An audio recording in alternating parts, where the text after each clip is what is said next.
म जापान आएर सुरुमा चलाउन जानेको भनेको यो ट्रेन कार्ड हो। यसलाई चाहिँ मोमो पासमो भनिँदो रहेछ।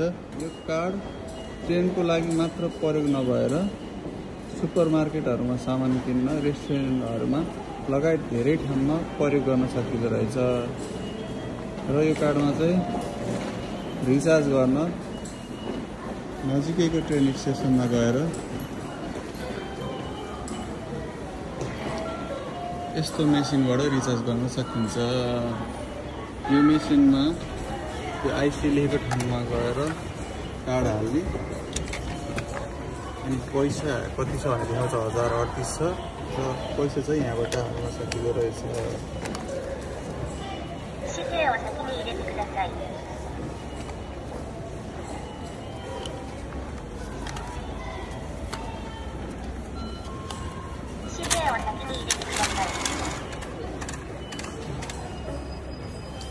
यहाँ 1000 मा क्लिक गरेपछि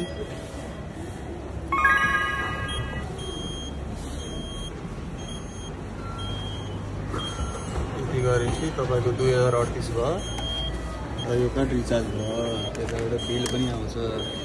यति सजिलैले यो कार्ड रिचार्ज गर्न सकिन्छ है त साथी।